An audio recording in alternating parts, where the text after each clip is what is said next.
I spent almost $4,000 on this MacBook Pro. And meanwhile, this M5 iPad Pro is almost 4 times cheaper, and it's also much lighter. And everyone says on YouTube that M5 iPads have amazing performance, so I figured maybe I can just leave my laptop at home, take my Pro camera, edit photos on the go, and maybe videos too, and just travel with this thing instead. So right now you are at this point where I share my experience if this switch was actually worth it. And after each use case, I will be given my personal score how useful I found this M5 iPad Pro in each scenario. So the higher the score, the more confident I feel like I can leave the MacBook behind.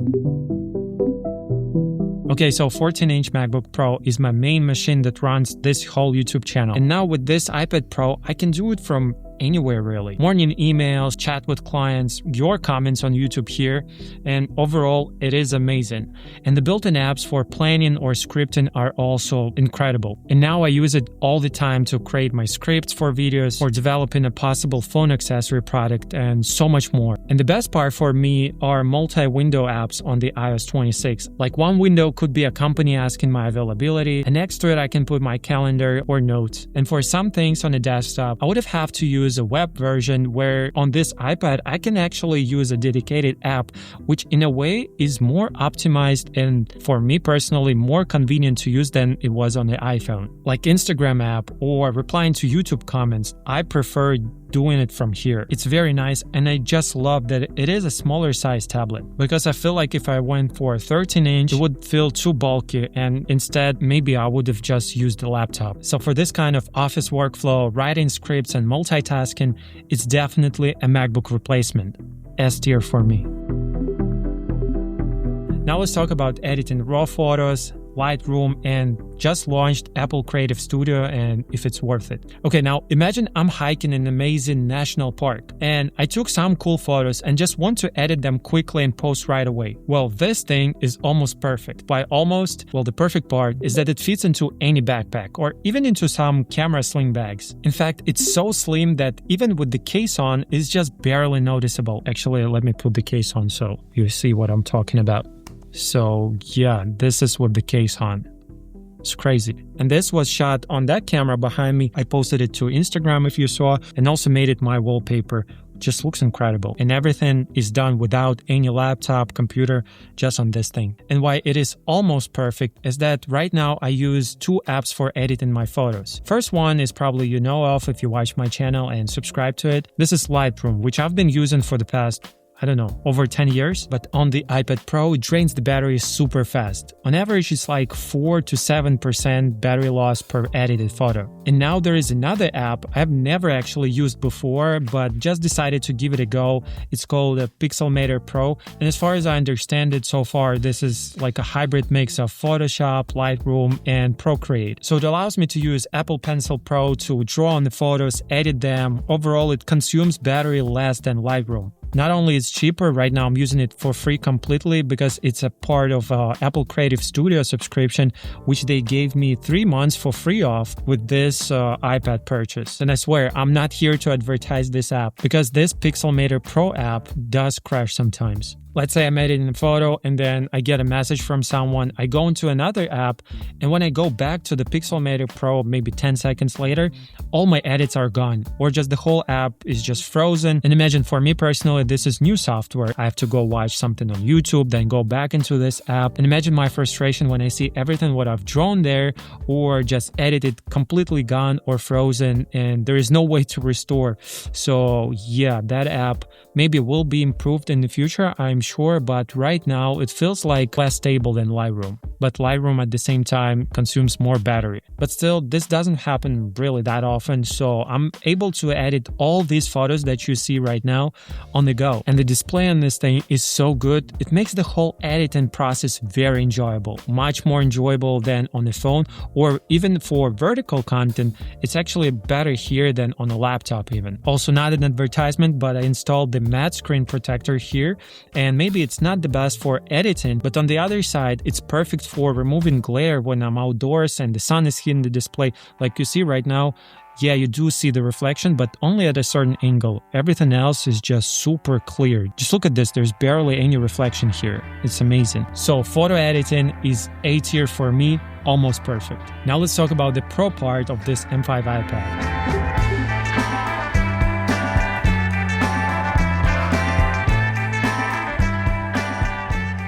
First of all, it turned out to be an amazing tool for recording voiceovers for my vertical videos. Like imagine I shot a video and need to make a high quality reel out of it, or maybe you want to make a podcast on the go. So I just plug external microphone right here, and even something as basic as GarageBand just works. There is built-in EQ, compressor, so I can enhance the audio and make it sound so good. Just check it out. Okay, so there are two ways to record audio into your iPad. And right now I'm using the first way is with the wireless microphone. This setup is extremely slim and compact. So I have one receiver inside the iPad Type-C plugged in, little microphone, and the audio quality is outstanding. This is the Rode Wireless Micro, and this whole machine just powers everything without any problems. This whole setup basically wastes nothing. But there's also another way. I'm using this iPad Pro to record the audio, which sounds even better. Let me show you in just a second. I will assemble it right here.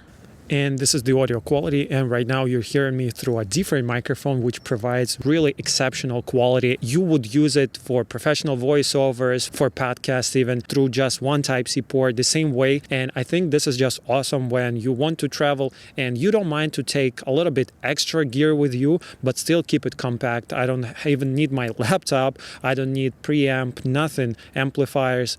Everything just runs off of this iPad. This is just incredible, and it's also baking in the EQ, everything. And what's cool on this iPad, once again, the multi-window allows me to open Rode microphone app right here, which allows me to enhance the voice a little bit, add depth to the voice, maybe a little bit make vowels more bright. And in a separate window, I have the GarageBand that is recording the audio externally right here. And then when I'm editing the video, I just take the video from this camera, align it with this audio, and get this amazing result. I think this is just incredible, guys.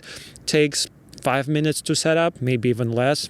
To be honest with you, it took me longer just to mount this camera on a tripod over there to get this framing done. The audio is done, I don't know, maybe like within 30 seconds. That's how long it takes. Let me know what you think about this whole setup. And yeah, don't forget to hit the like button. So it is very easy to use, and it's definitely A tier for me. And maybe if you have even more experience, I think you will find it even more useful. So for some people, it's S tier. For me, it's A, maybe just because one port is not always enough, and I don't want to carry an extra dongle and the battery drains faster. Yeah, so I don't know. For me, it's like between A and S tier. And I will show you the battery performance of this iPad Pro in a few moments in the battery section of this video, which honestly is not the strongest part of this tablet. But first, let me show you cool chargers from the sponsor of this video. I'm sure you know the struggle when you pack for traveling and have tons of different cables, charger for camera, charger for phone, laptop, and so on. And without a proper cable management, the whole setup quickly turns into a spider web of useless accessories. But what if everything was way more EDC friendly, like these two Anker Prime products? First, it's the Anker Prime wireless charging station. It's a 25-watt, palm-sized 3-in-1 charger with active cooling, charging your phone, Apple Watch, and AirPods at the same time. It's lightweight, compact, perfect for travel. With Qi2 25-watt technology, an iPhone 17 Pro can reach around 50% in about 26 minutes, which is much faster than old 15-watt chargers. And with this smoke machine, we can visualize how active cooling actually works on this Anker charger, which in turn helps keep the phone cooler. The stand angle is adjustable, it supports standby mode, and lets me use my phone hands-free while it's still charging. And it also folds flat, so it easily fits into any sling bag. And the second one is the Anker Prime 160-watt charger. It's the world's most compact multi-port charger with this much output. It delivers up to 140 watts from a single USB-C port, which is more than enough to power up the most advanced MacBook Pro, let alone iPad Pro. It uses the intelligent power output, so each device is getting the right amount of power, and the charger also has built-in display and app control. You can monitor the output and temperature and switch between different power modes like AI 2.0, custom, or standard mode directly on the charger or from your phone. So if you want a smarter and more organized way to charge everything, check out the Anker Prime lineup. I truly love their products and always travel with them. So stay tuned for a discount. As always, links are in the description. Check them out. So there is a Final Cut Pro app for iPad. Imagine how awesome it is to start a project here when you're flying or just somewhere on the road. And then later, you just transfer the whole project and continue your work on a laptop with a proper bigger monitor. But, and it's a huge one, both Final Cuts on iPad and MacBook Pro are not compatible with each other. So my workflow for editing videos on this iPad is the following.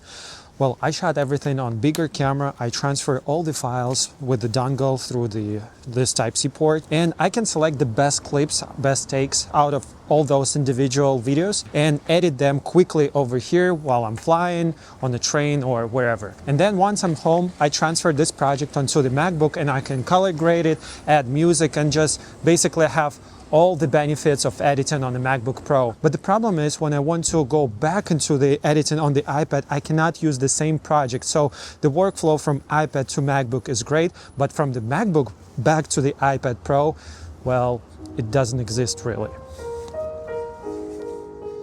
So that's probably the only disappointment for me with this product. Don't get me wrong, it's okay to edit like a 1-minute vertical video or just a simple vlog that is made out of, I don't know, like 10 to 20 individual clips. That's easy, and actually it's kind of perfect for that, especially vertical videos, because you can have your full preview here, and in some cases it is a bigger preview than on the MacBook Pro. But my long form videos, especially camera comparisons, are sometimes hundreds or even close to thousands of files. And that's just only for phones, because I also record on a Pro camera here. So just imagine for each video I had to go through each individual photo to select the best one. And I tried to edit that kind of video on this M5 iPad Pro, and I personally couldn't do it. And I film all of my videos in log, and there is no LUT import on Final Cut Pro on the iPad. So yes, there is LUT conversion from log into Rec 709, but if I want to get a certain look, I can't really do it here. Although there is vector scope, waveform, that's good. It just needs a little bit more. So for me personally, for long form videos and just my style of editing, I give it C tier. It's just more convenient for me on the laptop. But for somebody else who edits vertical videos or vlogs, it will be higher for sure. Also, guys, keep in mind, it's my very first iPad, and I'm sure I will get used to some of its quirks, and maybe it will be rated higher in the future videos. So make sure, once again, that you are subscribed and like this video, and it will help me to grow the channel. And I really appreciate all your support, and I read the comments, so thank you so much. Remember, like I said, I don't want to carry my MacBook Pro with me in the backpack when I film these videos. Well, I still take it with me technically to the trips. I just leave it at the hotels or Airbnbs. So when I'm back after filming these videos or just hikes, I can still edit on the MacBook, but use this iPad Pro as an external display with normal, proper Final Cut Pro. And it is incredible. I just connect it by a Type-C cable, and there is no latency or lag. The colors are just perfect. And it also works really great for multitasking or photo editing, like I'm opening the reference shot on the iPad and make all the edits on the MacBook or vice versa. It's just incredible, and definitely as an external display, and because it's a whole Apple ecosystem, definitely S tier for me. What hasn't been the best is the battery life. And I don't know if it's because it's 11-inch M5 iPad Pro and the 13-inch would have lasted longer, but the battery drains faster than I imagined, especially when I edit photos in Lightroom. As I said, it flies sometimes like 10% every 20 minutes. Of course, it depends on how battery intensive the task you throw at it, because for writing scripts, let's say emails, it holds much better. But for multimedia, well, maybe it's between C and B tier for me. Well, price is a factor too, and I don't see a reason personally for me to go for bigger memory and bigger size tablet.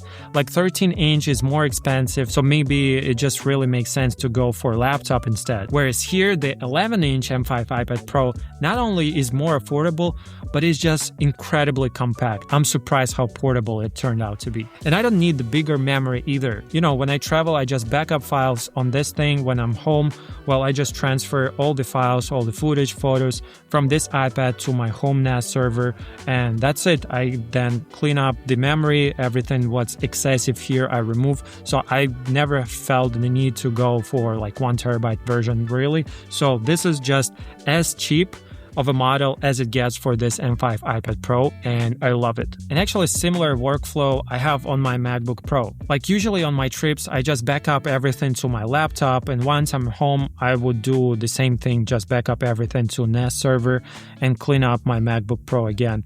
So for this kind of workflow, it just works. And if you're still deciding whether to go for 11 or 13 inches, well, personally, I didn't think that the difference would be that big, but 13 inches feels more like a laptop. It's too bulky, I feel like, for everyday carry. There are sling bags that allow you to carry that thing inside along with your cameras, and you don't really feel it.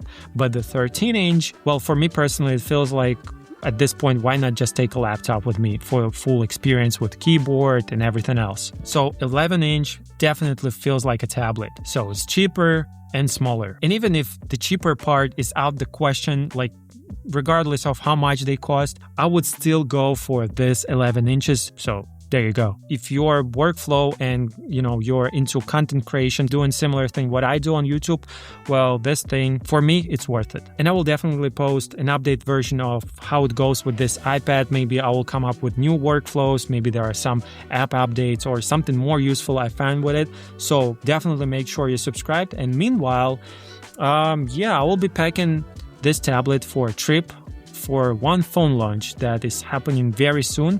So make sure you subbed.